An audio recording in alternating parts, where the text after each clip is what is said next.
Hi guys, we're going to be reading Chapter 10, Garth versus AJ.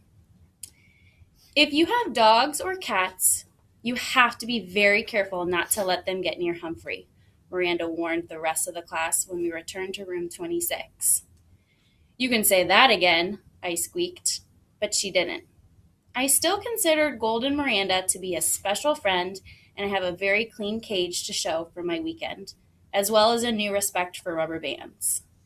But I also decided that even though Miranda is practically a perfect person, I was not in a hurry to stay with her again. AJ raised his hand and Mrs. Brisbane called on him. May I have Humphrey this weekend? We don't have a dog or a cat, he bellowed. Lower your voice, AJ. I'll let you know on Thursday.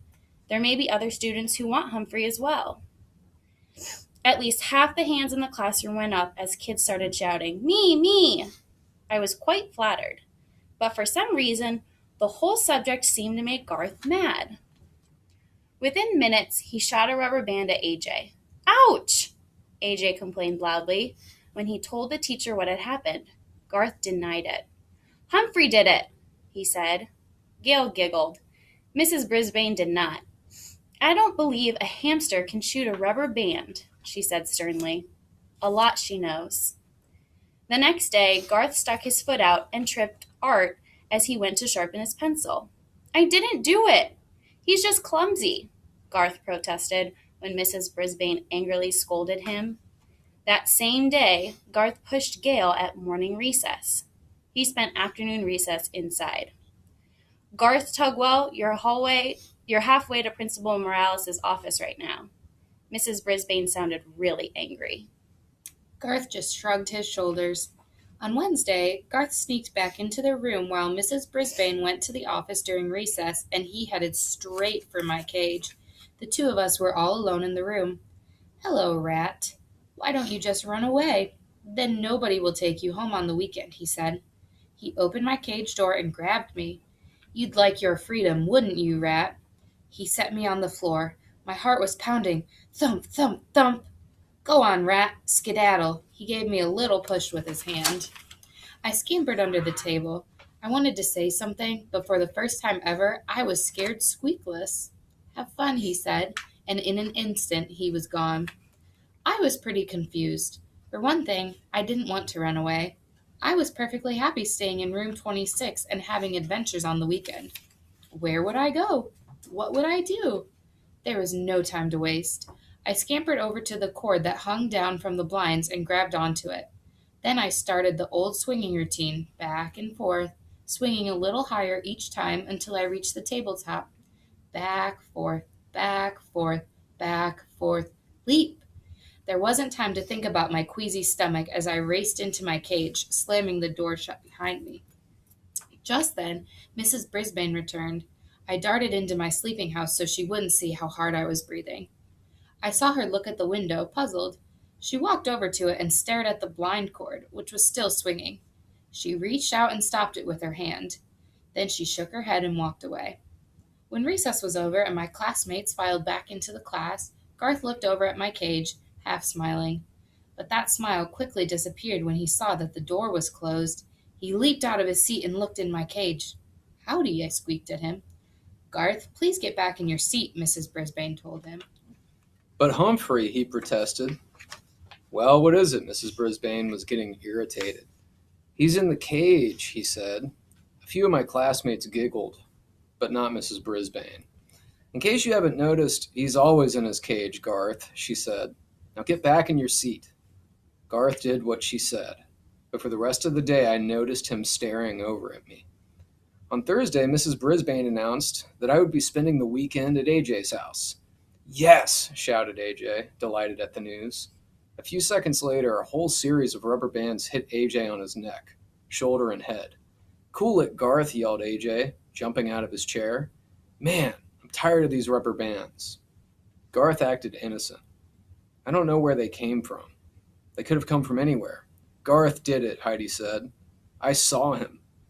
Mrs. Brisbane didn't remind Heidi to raise her hand, but she did tell Garth to stay in during recess. Not fair, Garth muttered under his breath. When the bell rang for recess, Garth stayed in his seat. Mrs. Brisbane closed the door when all the other students had left and walked to his desk. Normally, I would have been napping at this time, but I was wide awake and wondering what that boy had to say. Garth, you've been acting strangely lately. You never got into trouble at all until 2 weeks ago. Now you're shooting rubber bands at people and disturbing the entire class. Can you tell me why? Garth slowly shook his head no. Your grades are slipping too. Has something changed in your life? Garth slowly shook his head again. How about at home? Is anything wrong? Garth didn't shake his head. He didn't move a muscle. Should I talk to your parents about your behavior, Garth? Garth's face got very red. No, he said with a choking sound. Mrs. Brisbane moved closer and put her hand on Garth's shoulder. Tell me what's wrong. My mom's sick, he said. Real sick. Tears ran down his cheeks. I was feeling a little teary-eyed myself. How sick? Miss Brisbane asked. She lost all this weight, and she was in and out of the hospital, and now she's tired all the time, and... Garth didn't try to finish his sentence. Garth wiped away the tears with a tissue. Mrs. Brisbane handed him. That's why I can't take Humphrey home. My dad says we can't let anything bother Mom. Well, my little brother bothers her, and we let him in the house. Mrs. Brisbane smiled slightly. Humphrey is a big responsibility, Garth. That's why I don't want to take him home. My husband's been sick, too. Didn't you know that? Garth shook his head no. So I know what it's like. Listen, I'll make a few calls tonight. Maybe we can find a way for you to spend some time with Humphrey, she said. But he hates me, I squeaked. I'd like to, said Garth. Huh? I was confused. But you have to promise me you won't disrupt the class anymore, Mrs. Brisbane told him. Is that a deal? Garth nodded. Deal. As you know, I'm very good at coming up with plans to solve human problems. Very, very good. But try as I might, I couldn't imagine what Mrs. Brisbane's plan to get Garth to spend time with me could be. I was still trying to figure it out when Aldo arrived that night.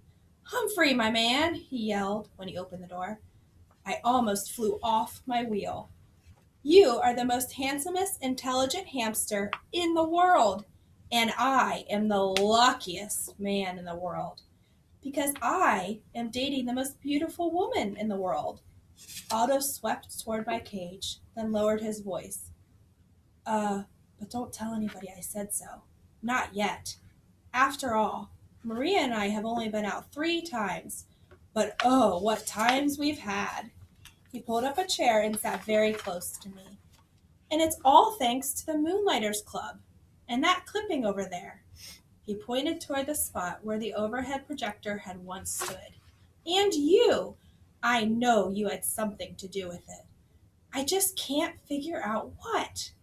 Anyway, don't tell anybody, but someday I'm going to marry Maria. And when I do, I want you to be best man.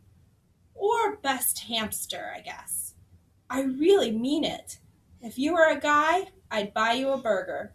He reached in his pocket and pulled out a little piece of foil. Instead, I got you this. He unwrapped a piece of carrot and put it in my cage. Thank you, Aldo, I squeaked. I wish you lots of happiness. I knew you'd be happy for me, Humphrey. Aldo smiled and then jumped up. Woo! I've got so much energy, I can clean this room in half the time. I could climb a mountain and not even get tired. I could conquer the world.